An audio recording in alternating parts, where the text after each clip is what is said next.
রান্নার স্বাদ বাড়াতে নানা রকম মশলার কোনো ঝুড়ি নেই। সেই আদিকাল থেকে খাবারে নানান মশলার ব্যবহার হয়ে আসছে। বিশেষ করে দারুচিনি, এলাচ, লবঙ্গ, তেজপাতা ছাড়া আমাদের রান্না যেন জমেই না। তবে শুধু বাংলাদেশে নয়, গোটা দক্ষিণ এশিয়া জুড়েই এসব মশলা বেশ জনপ্রিয়। কিন্তু এসব মশলা তৈরি বা উৎপাদন প্রক্রিয়া আমরা অনেকেই জানি না। কপালে না থাকলে তা নাকি দেখাও যায় না।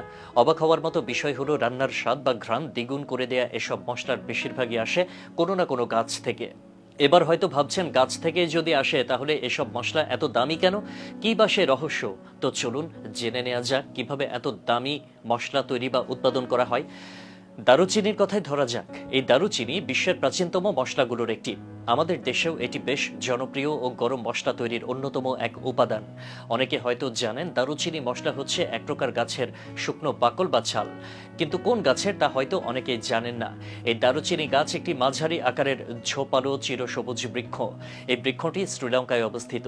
বিশ্বের প্রায় 70% উৎকৃষ্ট মানের দারুচিনি উৎপন্ন হয় শ্রীলঙ্কায়। এগুলোর দামও আকাশ ছোঁয়া। 16 থেকে 18 শতকের মধ্যে দারুচিনি খুব মূল্যবান ছিল এবং বিশ্বের সবচেয়ে ব্যয়বহুল মশলার একটি ছিল। এরপর থেকে অনেকে এই মশলার চাষে ঝুঁকে পড়ে। কিন্তু দারুচিনি চাষ অত্যন্ত পরিশ্রমের কাজ। জঙ্গলে গিয়ে গাছ কেটে আনা থেকে শুরু করে এর ছাল ছাড়িয়ে শুকানোর কাজ সবটাই করতে হয় কৃষকদের নিজেদের হাতে। কোনো মেশিন ব্যবহার করার সুযোগ এখানে নেই। আর একটা কথা বলে দেই, দারুচিনি সারা দেশে উৎপাদিত হয় না, কিন্তু রন্ধন শিল্পে বিশ্বজুড়ে এর চাহিদা থাকায় এর দামটা একটু বেশি।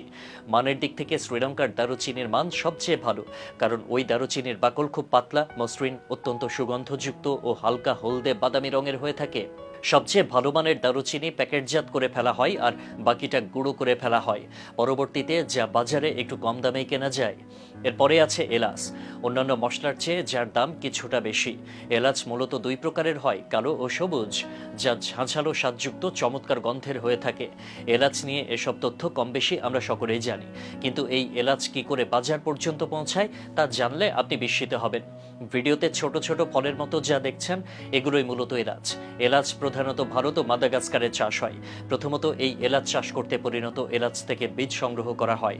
এরপর তা মাটি ভর্তি ছোট ছোট পাত্রে বুনে দেওয়া হয়। প্রায় 1 বছর পর এলাচ গাছ পরিপূর্ণ হয়। এই 1 বছর গাছকে অনেক পরিচর্যায় রাখা হয়। সেচ, চাষ, কীটনাশক প্রয়োগ এর মধ্যে অন্যতম। জেনে অবাক হবেন, এলাচ গাছ থেকেও এলাচের মতো সুগন্ধ আসে। পরিণত কালো এলাচ মূলত খাবার সুস্বাদু করতে ব্যবহৃত হয়। অন্যদিকে সবুজ এলাচ বেশিরভাগ ক্ষেত্রে মিষ্টিতে ব্যবহার করা হয়।